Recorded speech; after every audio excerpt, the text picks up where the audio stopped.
here from the blog theduvalhomestead.com, where I share weekly farm-to-table recipes, homesteading ideas, and healthy living from our homestead in Duval. And today I'm going to be sharing with you our themed Christmas tree, how to pick the best decor from thrift shops, and our minimal Christmas present wrapping techniques. Christmas decorating is so much fun. Whether you pull out your old grandma's decor from years ago, or you simply put up one strand of garland, or you have a completely themed household that is all one color, the spirit of decorating for Christmas is really what's most important. In this video, I will share my tips for doing a themed tree with a Nordic, Swedish, Scandinavian style that we have in our home, which is woodsy, crafty, and very natural. Of course, if you're not doing a themed tree, you may not want to follow all of these tips, but hopefully some of them can inspire you to add or modify to your existing decor. I'll also be sharing my tips for shopping at a craft store to get the most value out of your trip.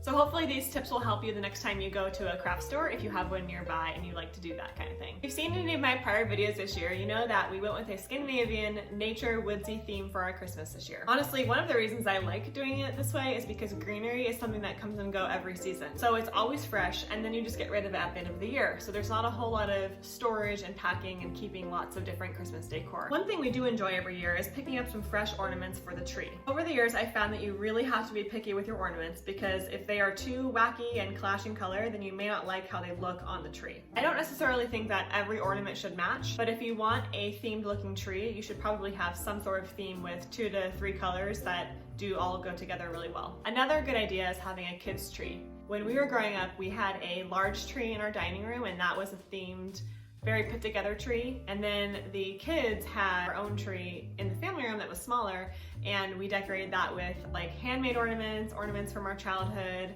and ornaments that meant something special to us, but you know, were kind of more colorful and didn't really match a theme. So there are many ways you can decorate a Christmas tree, and of course there is no right answer. Every year I like to go to the local craft store and see if there's anything that I absolutely cannot live without. And I'm a very budget-friendly person, and I don't like to buy things that I don't absolutely need. So sometimes I tend to avoid going to craft stores because I don't want to spend a whole bunch of money. Part of the reason that people spend a lot of money at craft stores is because they're always advertising sales. So naturally when a store advertises a sale, someone wants to buy the item because they think that that's the only time they're gonna get the price for that item. And I know that stores do this, and I know that they trick us, so I tend to just avoid it altogether. However, you can find some really great things at really good prices if you know what to look for. I go to Michael's and I go to Hobby Lobby. We have not had a Hobby Lobby nearby us until very recently, so Hobby Lobby is new for me. I used to go to Michael's for years. So here are my tips for getting a really good deal and getting quality products at these craft stores that are always doing these sales. So hopefully this helps you next time you go to your local craft store if you have one. When I go to a place like Hobby Lobby or Michael's, I try not to look at the sale advertisement because, let's be honest, there are always sales. So if a store is advertising 50% off today, they're gonna offer it tomorrow. They'll probably offer it for several weeks. And even if that sale ends, the 50% off sale, then there's gonna be a 75% off, or there'll be a 25% off. So there are really always sales. My number one tip is don't worry so much about the sales. Instead, do this. First, when you're at the store, look at items and ask yourself, is there anything on this shelf or in this aisle or in this store that I really need and cannot live without? Or something that I could really use. And maybe it's not something that's really flashy, maybe it's something that can be more versatile. And number 2, ask yourself, how much would you pay for that item? How much is that item worth to you? Is it something that you're gonna get a lot of use out of, so you'll pay whatever the full price is for it? Or is it something that you're just gonna show for a Christmas party you're having, or a quick decor, it's very trendy and you're gonna end up donating it or throwing it out at the end of the season? So depending on how you're gonna use the item, ask yourself, how much are you expecting to pay for it? And then number 3, look at the real price. So if the real price is below the price that you were willing to pay for it, then that seems like a pretty good deal. It doesn't mean that you should necessarily buy it, but you at least have what is called a consumer surplus, which is an economic term for the fact that you are able to buy something for less than what you were going to pay for it. If you would pay $5 for this roll of Christmas wrapping paper, but it's being sold for $3, you have a consumer surplus of $2. Now, I'm not saying you should buy everything you find that is less than what you'd pay, but it's good to do this exercise because sometimes the amount you would want to pay for the item is less than what the store is charging, even though the item is on sale. So if you hadn't have done this consumer surplus exercise, you wouldn't have known that that really is a sale to you, not just a sale to the store. What stores do a lot of the time is they mark everything down, but the price that they're marking it down from is already much higher than they need it to be. So make sure that the item is truly on sale for you, meaning it's less than the price that you would like to pay for it. If you just look at the price tag and you're seeing that, oh, the store says it's $100 and they're marking it down to $60. Well, if you would have only paid $40 for it in the first place, then you're still out $20 extra. So make sure you're paying attention to what your price is for the item, not what the store says the item is worth. So it's just something to think about while you're shopping. Another thing I do when I go to the craft store is I think about a theme. Do I want everything in my cart, all the colors to match? Do I want small items, large items, or a mix of the two? And do I want loud or quiet items? Another way of thinking of this is, do I want items that are introverted or extroverted?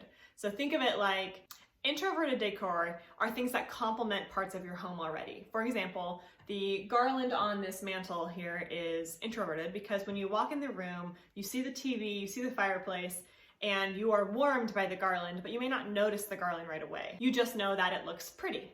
Extroverted decor, on the other hand, is more of an attention grabber. So if you buy a big Santa, for example, you'll put a big Santa right next to the fireplace or maybe on your front porch or another part of your home. And when you walk by the Santa, you will see the Santa right away. The Santa decor is an item on its own. It's not complementing anything. So another thing I do when I go to these craft stores is I consider how many introverted versus extroverted items I have. If you buy all extroverted items, you're going to have a very loud and bright household, which might be what you're going for, but it's just important to note. On the other hand, what I like to do is I like to have mostly introverted, complementary kind of items with one, maybe two loud or extroverted items, so that the attention is more subtle in our home. So I went to Hobby Lobby this year because, like I said, it's new in our area, and I went there looking for decor that was going to match my theme, which was pretty specific, and I wasn't sure if I was going to find it. I wanted very crafty, subtle, and I like doing crafts, but I don't do a lot of DIY crafts, but I wanted to get things that looked like they were handmade. Things that did not look very commercial. And I was looking for this Nordic Christmas decor theme, and I did find what I was looking for after a bit of hunting. I found crafty ornaments in the shape of stars and little moose shapes, and I got hanging faux wreaths. I found string bells, pine cones, and these little cotton snowballs that look really pretty in our bare tree. So this year we have a very skinny tree. So I thought I'd share a few of my tips for decorating a skinny tree if you have one that has a lot of gaps between the branches. First, highlight the tree's best branches. Make sure the best branches are in the front of the tree. Because there are so few branches, if any of them are off or if there are any bare spots, you want to make sure that you know where that is when you put the tree in your house to begin with. Next, pick some simple and matching ornaments. Highlight the greens and the browns that already exist in the tree. We did this by using pine cones, cotton snowballs, craft ornaments, and mini wreaths.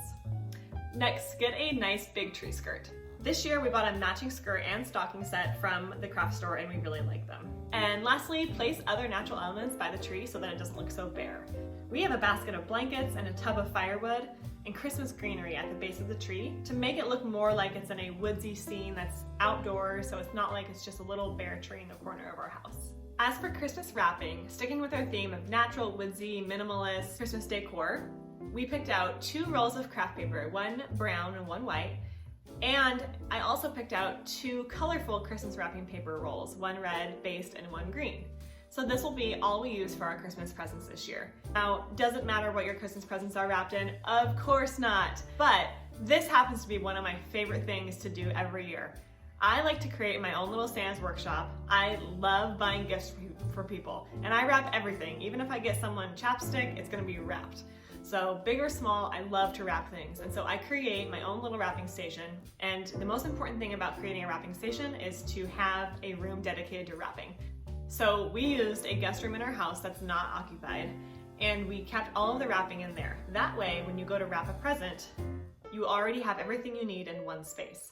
So it avoids the trouble of pulling everything out and putting it back and creating a mess. Like I said, I love wrapping gifts. So here are my tips for wrapping your gifts in a very beautiful, simple, minimalistic way. First, find only a few colors for your wrapping. It's tempting to buy the cutest wrapping paper out there and just to go along to all the craft stores, even grocery stores, Target, wherever, and just buy all the wrapping paper. But don't do it. Only pick a couple because it'll look better under your tree if they all match. So my suggestion is pick 2 to 4 colors and stick with that. So I would either do white and brown, like a craft brown, with red and green ribbon, or I'll do a red wrapping with a craft brown ribbon. So for me, it's white, brown, red, and green. Also, I found at Hobby Lobby a variety of wrapping tools. So I found wrapping paper, I found wrapping bags and little drawstring bags. I found paper bags. I found boxes. Now, wrapping pre-made boxes are one of the best things you could possibly do for yourself if you're gonna have a lot of gifts to wrap this Christmas. Sometimes when you go to the store and you buy someone a shirt, it will come in a box. Like from Nordstrom, they give you a box, which is great. So use that box, but there are a lot of things you get, let's say off Amazon, and they may not have a box. Maybe it'll come in a bag. And personally, I hate wrapping an Amazon bag for people because I just feel like they open it and then it's like, oh, another package from Amazon. So I actually take it out of the Amazon packaging and I put it in a Christmas bag or my own wrapping because I think it's just a little more special. Now, if you're short on time, then you do what you have to do. My last tip is to be discreet with your name tags. Now, you can buy little stickers that have to so-and-so from so-and-so at the store. And I have used these for years and they're great, especially when it comes down to the wire. And I've been there, it's Christmas Eve, and you're like, I just need to get this under the tree and it needs to not be showing. So I've definitely used them and we have them. But when you have time, like now in the early December timeframe, I like to do a different kind of name tag. So if I wrap the present in a solid brown or solid white paper, then I will just write to so-and-so from so-and-so on the box itself in a nice pen. And I think that's just a beautiful, simple look.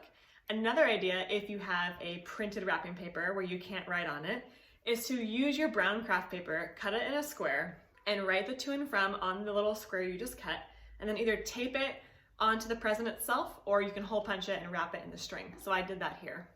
Thank you so much for watching this video on how we decorated our simple Nordic skinny Christmas tree, how we wrapped our Christmas presents in a minimal, beautiful way, and my tips for the best way to shop at craft stores. I would love to hear how you do all of these things. One of the most fun things about Christmas is that traditions get started or they continue. I didn't realize until I got married that a lot of the traditions that I had in my family were not what everyone else did. I thought that everybody did certain things. So part of the fun is learning what other people do and thinking, oh, that's such a great idea. So I hope you enjoyed my tips for decorating your Christmas tree, your Christmas presents, and for shopping at craft stores. If you're new to my page, please subscribe. I post weekly farm-to-table recipes, homesteading ideas, and healthy living. You can find me on Facebook and Instagram as well at the Duval Homestead. If you liked any of these tips or have any of your own to share, please write them in the comments below. I love to read your comments and respond to them.